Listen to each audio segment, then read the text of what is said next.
नमस्कार मित्रांनो, ठरलं तर मग या मालिकेच्या आजच्या भागात आता अधिराज प्रियाला म्हणतो, तू मला हे आधीच का नाही सांगितलं? तर प्रिया म्हणते, कुठल्या तोंडाने सांगणार होते, माझा नवरा दारू पितो. तो मला मारहाण करतो, सांग ना, कुठल्या तोंडाने सांगणार होते? तर आता अधिराज म्हणू लागतो, मग तू त्याच्यासोबत का राहतेस? तू डिवोर्स का देत नाहीयेस? प्रिया म्हणते, डिवोर्स देऊन काय करू? आई बाबांच्या घरी जाऊन त्यांच्यावर ओझ म्हणून जगू का? हे सगळं मी नाही करू शकत आणि म्हणूनच मला हे सगळं काही सहन करावं लागते. माझ्याकडे दुसरा कुठलाच पर्याय नाही. तर अधिराज म्हणतो आहे, मी आहे ना तुझ्यासोबत, मी तुला आयुष्यभर साथ द्यायला तयार आहे. प्रिया म्हणते, खरंच? अधिराज म्हणतो, हो. आता हे ऐकताच प्रिया खुश होते आणि अधिराजला म्हणते, मी आत्ताच डिवोर्स फाईल करायला घेते. तर अधिराज म्हणतो, मी वाट पाहतोय. तर प्रिया म्हणते, पण आता मला निघावं लागेल, कारण मी जर घरी उशिरा पोहोचले, मला घरी जायला उशीर झाला तर परत नव्याचा मार खावा लागेल. अधिराज म्हणतो, असं काही होऊ देणार नाही. मी लवकरात लवकर आपण लग्न करणार आहोत. मी तुझी वाट बघतोय. असं म्हणत अधिराज अंगठी ठेवणार, तर प्रिया हात लगेच पुढे करते आणि ती सोन्याच्या अंगठीचा चान्स काही सोडत नाही आणि लगेच ती अधिराजच्या हातून अंगठी घालून घेते. प्रिया खुश होते आणि अधिराजला म्हणते, थँक यू सो मच. अधिराजला प्रियाचा खूप राग आलेला असतो. अधिराज मनाशीच म्हणतो, ही मुलगी इतक्या खालच्या पातीला जाऊन कसं काय खोट बोलू शकते आणि किती? असं म्हणत अधिराज प्रियाकडे पाहू लागतो. तर त्यानंतर प्रिया अधिराजला मिठी मारते आणि म्हणू लागते, thank you so much Adhiraj, माझंही तुझ्यावर तितकंच प्रेम आहे. चल, आता मला निघावं लागेल. मी निघाले नाही तर माझ्यासोबत हे सगळं काही आई बाबांनाही सहन करावं लागेल. तर अधिराज म्हणतो, थांब, मी तुला सोडण्यासाठी येतो. प्रिया म्हणते, नाही, नको अधिराज, आतापर्यंत मी तुला घरी यासाठीच घेऊन गेले नाही. जर नव्याने तुला बघितलं तर तो उगा तमाशा करेल आणि मला मार खावा लागेल आणि सगळंच काही बिघडून जाईल. त्यापेक्षा नकोस, आपण भेटतोय तेच योग्य आहे. मी येईल ना तुला भेटायला. असं म्हणत प्रिया आता तिथून निघालेली असते. अधिराज म्हणतो, प्रिया, अगं, तुझी ही सगळी नाटक सगळी रेकॉर्ड होत आहे, सगळा व्हिडिओ होत आहे, पण तुला मात्र यातलं काहीच माहीत नाही. आता प्रिया तिथून निघून जाताच अधिराज म्हणू लागतो, एवढ्या घाईने जाते म्हणजे नक्कीच ही कोणाला तरी भेटायला जाते. आता अधिराजच्या लक्षात येतं की प्रिया आता नक्कीच कोणाला तरी भेटायला बाहेर पडत आहे. अधिराज म्हणतो, आताही नक्की जाऊन कोणाला भेटते हे जाणून घ्यायला हवं. असं म्हणत आता अधिराज प्रियाचा पाठलाग करायचा ठरवतो. तर दुसरीकडे पाहायला मिळतं, अर्जुनने सांगितल्याप्रमाणे चैतन्य आणि सायली आता नवनाथ काकांच्या घरापर्यंत पोहोचतात. तर आता चैतन्य म्हणतो, त्या ताईने हेच घर सांगितलं होतं ना? तर सायली म्हणते, हो. आता चैतन्य दरवाजा ठोठावतो, परंतु दरवाजा तर उघडाच असतो. चैतन्य दरवाजा उघडून पाहतो, त्यावेळी सायली आणि चैतन्याला धक्काच बसतो, कारण नवनाथ काका आता दारू पिऊन तिथे पडलेले असतात आणि तिथील एक माणूस त्यांना उठवण्याचा प्रयत्न करत असतो. सायली म्हणते, हे तर नवनाथ काका आहेत ना? तर आता ते म्हणतात की हो. तर आता सायली म्हणते, हे असे का पडले आहेत? तर आता ते दादा म्हणू लागतात, हे तर त्याचं रोजच झालं आहे दारू प्यायची आणि असं आडवं पडून द्यायचं, पण आज तर जास्तच झाल्यासारखे वाटते. तर आता सायली चैतन्याला म्हणते, चैतन्य भाऊजी काय करायचं? तर त्यावेळी ते दादा विचारतात, पण तुम्ही कोण आहात? चैतन्य म्हणतो, ते महत्वाचं नाहीये, यांना अगोदर डॉक्टरकडे घेऊन जाणं महत्वाचं आहे. सायली म्हणते, काही करून हे लवकरात लवकर शुद्धीवर यायलाच हवेत आणि म्हणूनच चैतन्य आणि ते दादा आता नवनाथ काकांना हॉस्पिटलला घेऊन जात असतात.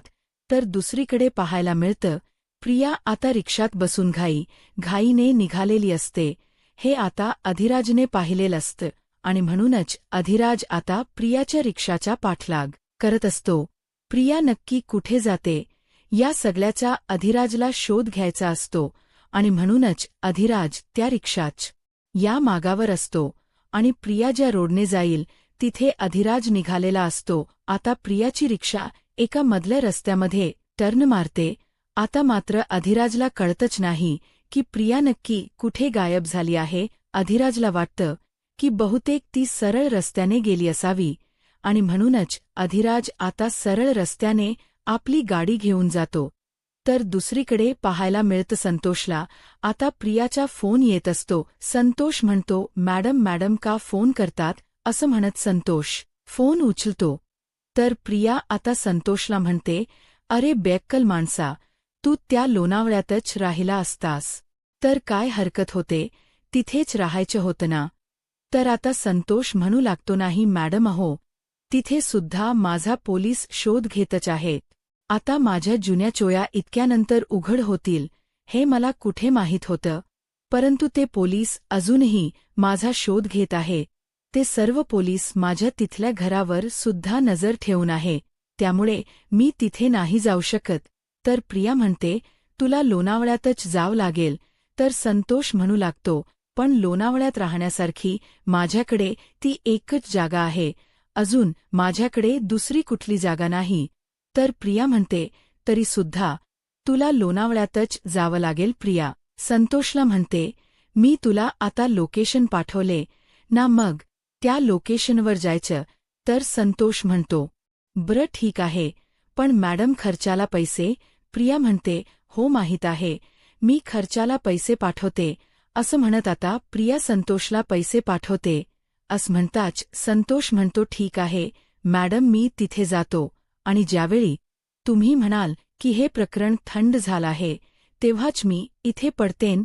प्रिया संतोषला म्हणते, तुला कोणी काहीही करणार नाही, त्यामुळे प्लीज आता इथून निघून जा. संतोष म्हणतो, ठीक आहे मॅडम असं म्हणत आता संतोष पुन्हा एकदा लोणावळ्याला जायला निघालेला असतो. तर दुसरीकडे पाहायला मिळतं सायली, चैतन्य आणि ते दादा आता नवनाथ काकांना घरी घेऊन येतात. चैतन्य म्हणू लागतो, आता डॉक्टरांनी त्यांना औषध दिलं आहे, थोड्या वेळात ते शुद्धीत येतीलच. तर ते दादा म्हणतात, हो की ठीक आहे, काही हरकत नाही, पण तुम्ही जे सांगितलं ते खरंच खूप भयंकर आहे. शांता मावशी गेल्यात या खरंच खूप भयंकर आहे, परंतु तशा त्या कर्मानेही पण चांगल्या नव्हत्या. त्यांनी काही चांगली कर्म केली नव्हती, खूप वाईट काम केली त्यांनी, पण हे सगळं काही या नवनाथनेच त्यांना करायला भाग पाडलं होतं. कारण हा नेहमी दारू प्यायचा, त्यांच्याच पैशावर जगायच्या पैशासाठी त्यांना मारहाण करायचा आणि म्हणूनच ही सगळी काही उलटसुलट काम त्यांना करावी लागायची. तर सायली म्हणू लागते, सुनील दादा हे सगळं खूप भयंकर आहे, परंतु हे सगळं काही सगळ्यांसमोर यायलाच हो, कोर्टासमोर यायला व त्यामुळे सुनील दादा तुम्ही उद्या नवनाथ काकांना कोर्टात घेऊन याल का, कारण त्यांची साक्ष खरंच खूप महत्वाची आहे. तर चैतन्य म्हणतो, हे बघा सुनील दादा, आम्ही तुम्हाला सगळं काही सगळी परिस्थिती समजावून सांगितली आहे, त्यामुळे आता सत्य सगळ्यांसमोर येणं गरजेचं आहे. त्यांची साक्ष, तुमची साक्ष कोर्टात ग्राह्य धरली जाईल, ती सगळ्यात महत्वाची आहे. सुनील दादा म्हणतात, हे बघा तुम्ही अजिबात टेन्शन घेऊ नका, मला सगळं काही समजलंय, सगळी परिस्थिती माझ्या लक्षात आली आहे, त्यामुळे तुम्ही काळजी करू नका. उद्या काहीही झालं तरी सुद्धा मी वेळेत नवनाथला कोर्टात हजर करेन, मी त्याला कोर्टात घेऊन येईन. तर आता हे ऐकताच सायली म्हणते, ठीक आहे दादा, आम्ही वाट बघतोय तुमची उद्या, आणि हो तुम्ही स्वतःची आणि यांची सुद्धा काळजी घ्या. असं म्हणत आता चैतन्य आणि सायली तिथून निघालेली असतात. तर दुसरीकडे पाहायला मिळतं सुभेदारांच्या घरी. आता इथे विमलताईंनी सर्वांना चव वाढायला घेतलेली असतात. सर्वजण अस्वस्थ असतात, सर्वांनाच अर्जुनची काळजी वाटत असते. आता प्रतिमा त्या कल्पना ताईंना घेऊन येतात, परंतु कल्पना ताई काही जेवणासाठी तयार नसतात, त्या नकार देत असतात. तर आता सर्वच जण त्यांना नको ना एवढी काळजी करूस. तर अस्मिता म्हणते, हो मम्मा, अग तू थोड तरी जेवून घे ना.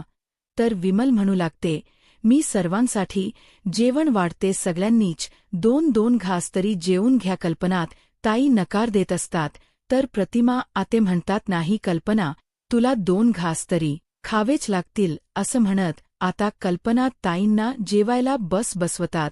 आता सर्वजण जेवायला सुरुवात करणार, परंतु त्याच वेळी कल्पना ताईंना पूर्णा आजींचा फोन आलेला असतो. कल्पनात ताई पाहतात आणि म्हणू लागतात, अरे बापरे, पूर्णाईंचा फोन आहे, काय करायचं आता, मी तर बोलूच शकत नाही, मी त्यापेक्षा फोनच उचलत नाही. तर प्रतापराव म्हणतात, अगं फोन नाही उचललास तर तिला अजून भीती वाटेल, अजून संशय येईल, त्यामुळे फोन तर उचलावाच लागेल. कल्पनाई म्हणतात नाही, कारण माझ्या बोलण्यावरून आईंना लगेच कळेल की नक्कीच काहीतरी घडलं आहे, त्यापेक्षा मी फोन नाहीच उचलत. तुम्ही एक काम करता का, तुम्हीच बोला. आता पूर्णाने व्हिडिओ कॉल केलेला असतो. प्रतापराव अस्मिताला म्हणतात, अस्मिता. आता अस्मिता म्हणते, हो आलेच असं म्हणत प्रतापराव फोन उचलतात आणि म्हणतात, बोल ना पूर्णाई, कशी आहेस तू. पूर्णाजी म्हणतात, मी मस्त आहे. अरे पण मी कल्पनाला फोन केला ना, मग तुमच्याकडे कसं काय फोन, कल्पना कुठे आहे. तर प्रतापराव म्हणतात, अगं ती किचनमध्ये काम करते ना, आणि तिचे हात पण खूप घाण झालेत. मग तीच म्हणाली की तुम्ही फोन उचला. अस्मिता म्हणते, हो मम्मा जरा किचनमध्ये काम करते. पूर्णाजी, मी एक काम करते, मम्माला तुला नंतर फोन करायला सांगते. तर पूर्णाजी म्हणतात, नाही नको, मला आत्ताच कल्पनाशी बोलायचं आहे. तर अश्विन म्हणतो, पूर्णाजी अग असं काय करतीयस, मी आठवण करेन ना मम्माला. तर आता पूर्णाजी म्हणतात आहेत, आणि त्यासाठी हे वकीलपत्र. आता वकीलपत्रात जज साहेब पाहतात आणि अर्जुनला म्हणतात, ॲडव्होकेट अर्जुन सुभेदार, तुमची केस तुम्ही स्वतःच लढणार आहात का. तर अर्जुन म्हणतो, हो माय लॉर्ड, माझी केस मीच लढणार आहे. तर आता जज साहेब अर्जुनला आठवण करून देत म्हणतात, ॲडव्होकेट अर्जुन सुभेदार, तुम्हाला तर माहीत आहे, जर ही केस तुम्ही हरलात तर तुमची संध रद्द होईल आणि आयुष्यात तुम्ही कधीच केस लढू शकणार नाही. आता हे ऐकताच घरातील सर्वांनाच धक्का बसतो. कल्पनाताई सायलीकडे पाहतात, तर इकडे प्रिया मात्र खुश होते. तर आता अर्जुन मनाशीच म्हणतो, बायको तुझा विश्वास आहे ना की ही केस मी जिंकेल. तर सायली मनाशीच म्हणते की माझा ठाम विश्वास आहे, ही केस तुम्ही जिंकाल, कारण तुमच्यासारखा हुशार आणि एक प्रतिष्ठित वकील बघता बघता ही केसही जिंकेल. असं म्हणत सायली इशायानेच अर्जुनला होकार देते. त्यावेळी अर्जुन अगदी ताठ मानेने आणि अभिमानाने म्हणतो की हो, तरीसुद्धा ही केस मीच लढणार आहे, परंतु जोपर्यंत मी या आरोपीच्या पिंजऱ्यात आहे तोपर्यंत माझ्या वतीने माझे असोसिएट म्हणजेच ॲडव्होकेट चैतन्य गडकरी बोलतील. तर आता जज साहेब परवानगी देतात आणि त्यानंतर ॲडव्होकेट निरंजन प्रभू यांना म्हणतात, ॲडव्होकेट निरंजन प्रभू, तुमच ओपनिंग स्टेटमेंट देऊ शकता. आता निरंजन प्रभू आपली स्टेटमेंट देत म्हणतात, आजची केस म्हणजेच कोर्टात उभी असणारी केस, आज वकिली पेशाला काळीमा फासणारी केस आहे. ॲडव्होकेट अर्जुन सुभेदार म्हणजेच पनवेलमधील एक यशस्वी आणि प्रतिष्ठित असणार व्यक्तिमत्व, एक प्रतिष्ठित वकील. त्यांची ख्यातीच अशी आहे की आतापर्यंत एकही केस ते हरले नाहीत, परंतु ॲडव्होकेट अर्जुन सुभेदार यांनी आता जे कृत्य केलं आहे ते संपूर्ण वकिली पेशाला काळीमा फासणार कृत्य आहे. त्यांनी एका महिलेचा खून केला आहे, त्यांनी महिलेची हत्या केलेली आहे, आणि म्हणूनच असं वाटते की त्यांनी त्यांच्या व्यवसायाला लाज आणणार एक कृत्य केलेलं आहे.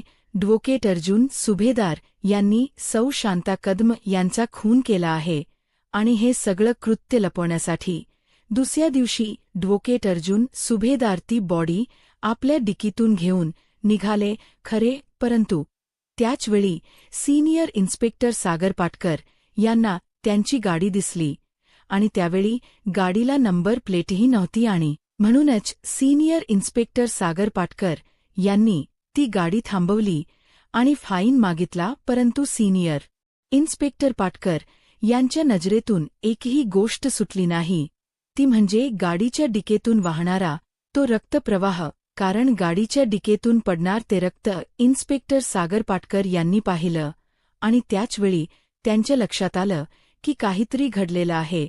आणि काहीतरी लपवण्याचा प्रयत्न केला जात आहे. इन्स्पेक्टर पाटकर यांनी ॲडव्होकेट अर्जुन सुभेदार यांना गाडीची डिकी उघडायला लावली आणि ज्यावेळी गाडीची डिकी उघडली गेली त्यावेळी समोर आलं ते म्हणजे एक नीच कृत्य, सौ शांता कदम यांचा मृतदेह. आणि म्हणूनच तिथल्या तिथे सागर पाटकर यांनी ॲडव्होकेट अर्जुन सुभेदार यांना त्याच ठिकाणी अटक केली आणि पोलीस चौकशीमध्ये काही गोष्टी समोर आल्या असं म्हणत आता ॲडव्होकेट निरंजन प्रभू फाईल कोर्टासमोर सादर करतात आणि म्हणू लागतात. असं लक्षात आलं आणि असं समजलं गेलं की खुनी अर्जुन सुभेदार हे शांता कदम यांना खूप अगोदरपासून म्हणजे काही दिवसांपासून ओळखत होते. 3-4 वेळी ॲडव्होकेट अर्जुन सुभेदार हे त्यांच्या घरीही गेले. एवढंच काय तर काही दिवसांपूर्वी त्यांनी शांता कदम यांना एका वेगळ्या जागेत शिफ्टही व्हायला सांगितलं. त्यांनी स्वतः त्यांना राहण्यासाठी जागा दिली. त्यांना शिफ्ट केलं. त्या जागेवरून ज्यावेळी शांता कदम यांच्या घराबाहेर अतिक्रमणाची नोटीस लागली त्यावेळी शांता कदम हे त्यांच्या घरी जाणार आहेत हे ॲडव्होकेट अर्जुन सुभेदार यांना माहीत होतं आणि या सगळ्या माहितीचा वापर करूनच ॲडव्होकेट अर्जुन सुभेदार यांनी शांता कदम यांचा खून केला असं म्हणत आता निरंजन प्रभू आता अर्जुनवर आरोप करू लागतात.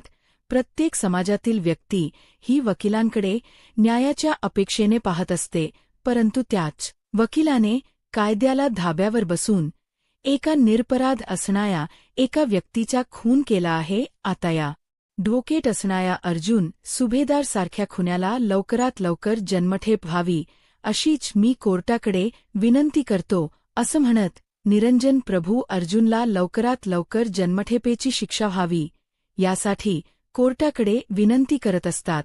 परंतु त्याचवेळी ॲडव्होकेट चैतन्य गडकरी ऑब्जेक्शन घेतात आणि म्हणतात, ऑब्जेक्शन माय लॉर्ड ॲडव्होकेट अर्जुन सुभेदार आता या कोर्टात संशयी म्हणून फक्त अटक आहे.